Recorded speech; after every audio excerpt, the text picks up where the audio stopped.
Imagine करो एक लड़का जिसने अपनी इंजीनियरिंग पूरी करी, उसके बाद वो रैपर बना और रैपर भी भाई इस लेवल का बना कि उसके हर एक सॉन्ग सोशल मीडिया पे बहुत ज़्यादा वायरल चल रहे हैं। वही इंसान कुछ सालों बाद राजनीति में एक बहुत बड़ा चेहरा बन जाता है। हाँ, बहुत बड़ा चेहरा, इस लेवल का चेहरा कि वो अपने देश का प्रधानमंत्री तक बनने जा रहा होता है। ये कहानी है उस शख्स की जो कि पूरे विश्व में फेमस हो चुका है, एक युवा नेता के तौर पे, एक युवा प्रधानमंत्री के तौर पे, बलेन Shah, the Nepal youngest prime minister. लेकिन सवाल यह है कि क्या सच में एक रैपर अपने देश की राजनीति बदल सकता है? बलेन शाह का जन्म नेपाल में हुआ। उन्होंने इंजीनियरिंग की पढ़ाई की और सिविल इंजीनियर बन गए, पर उनकी पहचान सिर्फ इंजीनियर तक सीमित नहीं रही। उन्हें म्यूजिक का भी बहुत शौक था, तो उन्होंने एक रैप सॉन्ग, म्यूजिक सॉन्ग बनाना स्टार्ट कर दिया और वो धीरे धीरे यूथ में, नेपाल के यूथ में फेमस होना स्टार्ट कर दिया। उनके सॉन्ग अक्सर पॉलिटिक्स, करप्शन और सोशल इशू पे होते थे। यहीं से उन्होंने सिस्टम को या करप्टेड देश को अपने टारगेट करना स्टार्ट कर दिया और सवाल खड़े करने शुरू कर दिए अपने सॉन्ग के जरिए। धीरे धीरे बलेन शाह को महसूस हुआ कि सिर्फ सॉन्ग बनाकर सिस्टम को बदला नहीं जा सकता है, इसलिए उन्होंने एक बहुत बड़ा डिसीजन लिया। उन्होंने पॉलिटिक्स में आने का फैसला किया और सरप्राइजिंग की बात तो यह है कि उन्होंने कोई भी पॉलिटिकल पार्टी ज्वाइन नहीं किया। उन्होंने इंडिपेंडेंट ही चुनाव लड़ने का फैसला किया और ये अपने आप में बहुत बड़ी बात थी। साल 2022 में उन्होंने काठमांडू के मेयर का चुनाव लड़ा। उनके सामने बहुत बड़े बड़े पॉलिटिक पार्टी के कैंडिडेट सामने थे, पर उन्होंने सोशल मीडिया का यूज़ करके और यूथ में भी इतना पॉपुलैरिटी को यूज़ करके वो वहाँ का चुनाव जीत गए।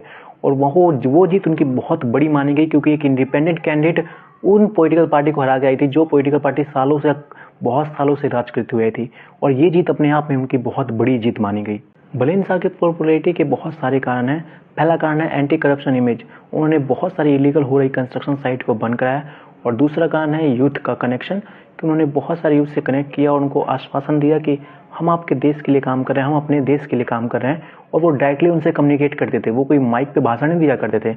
उन्होंने शायद ये पहला भाषण दिया है इस समय 2026 में, वो शुरू से लेकर आज तक ले। उससे पहले उन्होंने कई भाषण वगैरह नहीं दिया।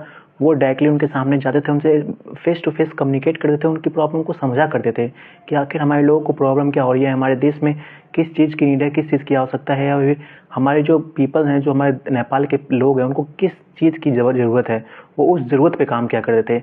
और यही कारण है कि उनको बहुत सारे लोग उनको एक बहुत बड़े लीडर के तौर पे फ्यूचर में देखते थे। और आज वही सपना सच होने वाला है उन सभी लोगों का, या बोला जाए तो उनका भी, बलेन शाह का। वो एक बहुत बड़े लीडर बनने जा रहे हैं, प्रधानमंत्री नेपाल के, इकलौते यंगेस्ट प्रधानमंत्री। अब सवाल ये है कि क्या बलेन शाह नेपाल के प्रधानमंत्री बन सकते हैं? ये कहना आसान नहीं है, क्योंकि वो एक इंडिपेंडेंट कैंडिडेट हैं और उनके सामने ऐसी बड़ी बड़ी पॉलिटिकल पार्टी सामने खड़ी है, ऐसे बड़े बड़े कैंडिडेट खड़े हैं जिन्होंने कई सालों से नेपाल पे राज किया है। हाँ, पर उनके कनेक्शन को देखते हुए, यूथ कनेक्शन को देखते हुए और सोशल मीडिया इन्फ्लुएंस को देखते हुए, या उनकी पॉपुलैरिटी जो लोगों में बढ़ रही है, इस चीज़ को देखते हुए ये कहना बिल्कुल सही है कि हाँ, ये इम्पॉसिबल नहीं है, पॉसिबल बहुत ज़्यादा चांसेस हैं कि वो प्रधानमंत्री बन जाए, क्योंकि उनकी पॉपुलैरिटी बहुत हाई लेवल तक बढ़ती रही और इसी तरह बढ़ती रही तो उन्हें कोई भी नहीं रोक सकता है प्रधानमंत्री बनने से।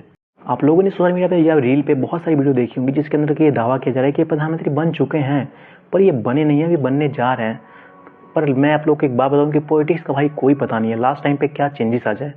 पर नेपाल के लोग कह रहे हैं उनको, मतलब वो पॉपुलर हैं, वो बहुत ज़्यादा पॉपुलर हैं, वो इन्हें सपोर्ट करेंगे कि नहीं हमारे प्राइम मिनिस्टर यही बनेंगे, और बहुत ज़्यादा चांस है कि बन जाए। और इवन हम लोग भी देखना चाहते हैं कि ये प्राइम मिनिस्टर बने, क्योंकि हम एक चाहते हैं कि किसी भी देश में एजुकेटेड नेता हों, ताकि अपने देश के बारे में वो अच्छा काम कर सके। और एक पढ़े लिखे एजुकेटेड पर्सन एक यही है। अब एक रैपर अपने देश के लिए क्या बदलाव ला सकता है, एक एजुकेटेड पर्सन अपने देश के लिए क्या बदलाव ला सकता है, ये तो आने वाला समय ही बताएगा। बट वी सपोर्ट बलेन शाह। और अगर आप लोग भी देखना चाहते हैं इन्हें प्राइम मिनिस्टर बनते हुए, तो कमेंट करके जरूर बताना अपने फेवरेट नेता के बारे में कि आपका फेवरेट नेता कौन है। और इंडिया वाले भाई खासकर आप लोग कमेंट पक्का करना। इवन मैं इंडिया से हूँ और हमारा पड़ोसी राज्य नेपाल, जिसको हम लोग बहुत अच्छे से मानते हैं, बोल सकते हैं भाई भाई, और इवन हम लोग भी वहाँ ट्रैवल करते हैं, तो आप लोग को फुल सपोर्ट है भाई हमारी तरफ से।